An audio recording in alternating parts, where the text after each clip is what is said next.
I figured I'd show, before I get started, the basics that we're going to need for this particular job. Got your simple stuff. You just got, ratchet, wrenches to fit the bolts, the nuts on the back. These fit the nuts on the back side of the wheels. These are for the bolts on the back side of the wheels. They're 8mm bolts. I'm going to use an impact, which I didn't put out here, but adapter for the impact, extension, blade for cutting the silicone off. This is to remove the valve stem.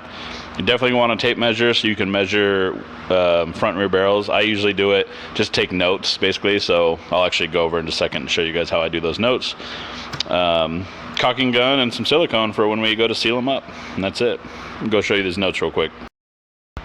So on my big whiteboard where I put all my jobs is where I keep all the information about wheel assembly. So assuming you're not going to be replacing any parts or anything, this is the HREs. So this is the front, has a 2-inch lip and a 7-inch barrel. And this is taller and shorter, I'll get to that. The rear is a 3-inch lip and a 7-inch barrel.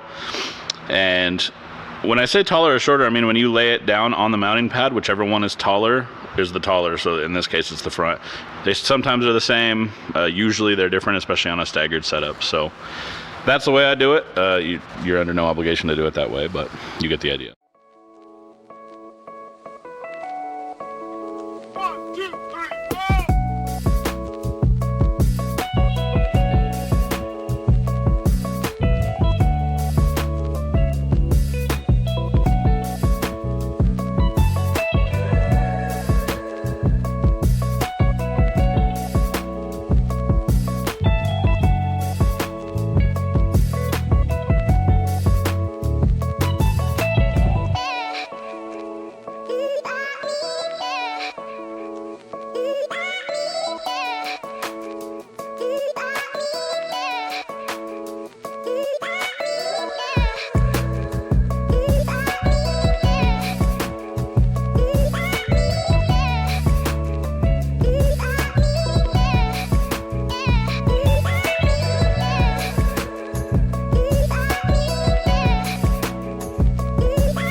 All right, on to everybody's favorite part, taping.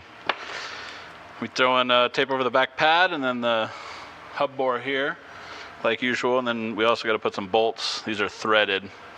I guess since I'm here on the back of this wheel, I can point this out. This is not specific to HRE. There are some other companies who do it, but HRE right here, there's a serial number, and then I know that they have F and R for front and rear, and I'm not sure what the number is after this, if I'm going to be perfectly honest with you.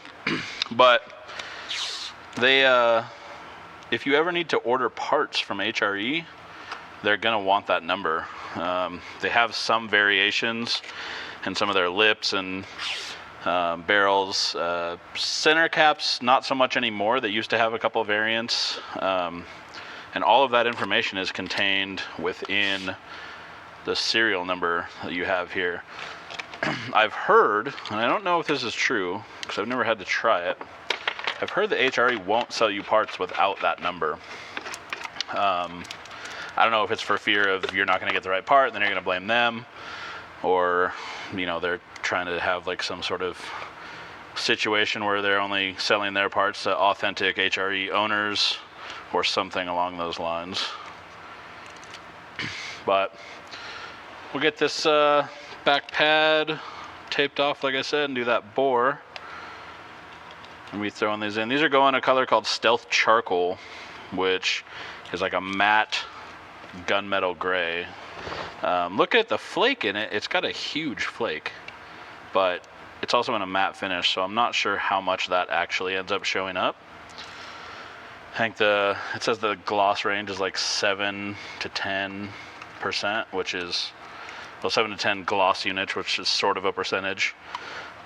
But it should be an overall good look. This is actually this will be the third set of 3-piece wheels that I've done today. That's all I'm doing. But we're powder coating everything on these ones. We're doing some of this new clear that I've been working with. It's designed to go over polished finishes. That's going on the lips because this gentleman does not want to have to repolish the lips on these constantly. Just using the original lips, but did have them repolished, so they are all fancy again. And then doing the back barrels in a silver color. Actually, don't even remember what the silver is, but just a bright silver, basically. And then we got to assemble them. Already cleaned all the bolts, did all the kind of nonsense. And this is the last one of these I needed to tape up. I realized that I hadn't actually recorded any of it, so I figured I would do that real quick. I'm guessing this video is going to end up being, or this wheel project is going to end up being its own video. I don't know, I was trying to do the video a day for 7-day thing, and then I low-key failed, but now I have like 4 videos to upload. So I think I could actually, if I posted a couple videos today, I could make 8 videos in 8 days, even though there was a day that I skipped. So I don't know if that counts or not, but where is, oh, I did pull it out. Thread one brand new bolt in, and that's the one I'm going to hang it from, because this is actually also going to be creating my ground. And so some wheels on the backside will have threaded spots like this. Most American companies will end up putting in places. Some of the Japanese companies too, not just American companies. So throw a hook on this and get it over into the booth. Okay, once again, this is Stealth Charcoal, standard tip 24mm fan. Spraying at 40 kV there, coming at about 45. One's gonna probably jump up to 45 depending on where I'm at over here. We'll start with the back like usual.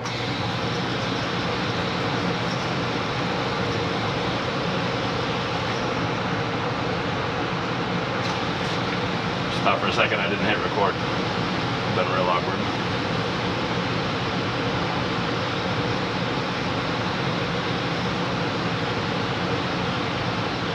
You might be able to see, I got a close-up shot of this color after this is all sprayed. But as you can see, it's got a ton of metallic in it. Like I said, I don't know how much actually shows up in the curing process, or after the curing process, I should say.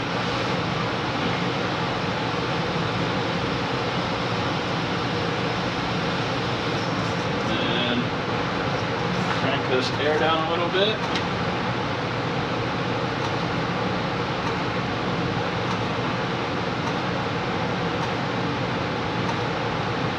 Make sure we don't have any light spots in the lug openings, even though wheels almost always do, especially from a factory. Okay, let me show you a close-up of this.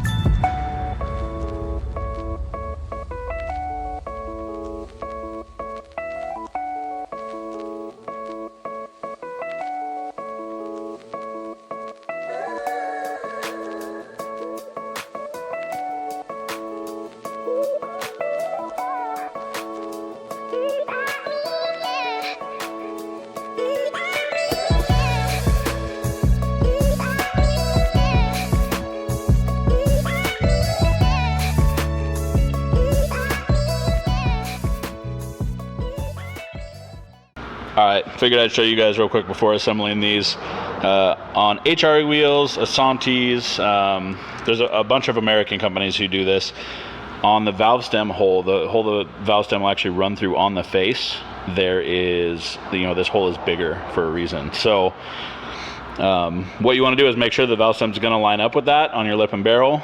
So the way that I do that is flipping over the face And you gotta remember exactly which one it is. So it's this one right here. And I drop bolts in on either side of it, so I know exactly where that is before I drop it down into the lip and barrel. These faces also have threaded bolts or threaded openings on the back. Let's see, yeah, these two down here, right behind each spoke. So we're going to drop these down into the lip and barrel, but then we are going to make sure to put these bolts all the way around in first before doing all the rest of the bolts. These bolts have a way tighter clearance or tolerance because they have to go straight in. So if you bolt down all the face and then go to put these in, oftentimes it'll be a little bit crooked and you won't be able to get these bolts in. So let's do that real quick.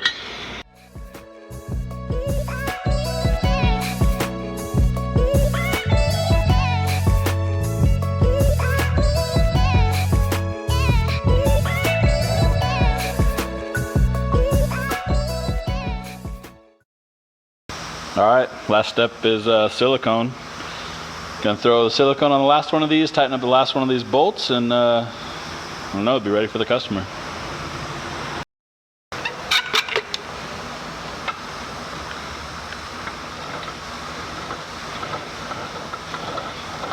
I had somebody ask me the other day, he said that he's seen me silicone wheels 2 different ways, and I think he's referring to the way that I spin the wheel, which is true. Depends on how big the gap is in here that I want to fill up. So if you ever see me do this a different way, it's because the gap is wider, if that makes sense. Doing it this way kind of shoves the silicone down into that opening for me pretty well.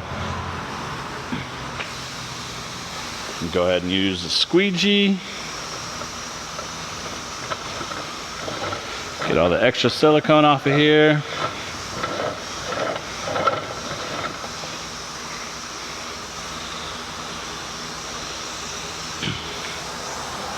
And there we go. Gonna tighten these bolts up now. Be good to go.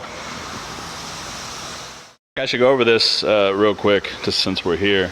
See if I can get this light to shine over here. Yeah.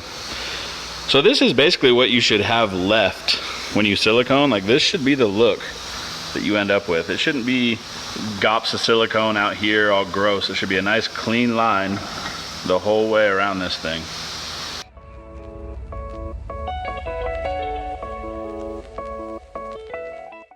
By now you should have at least blown. It's funny, I'm mad famous for being unknown.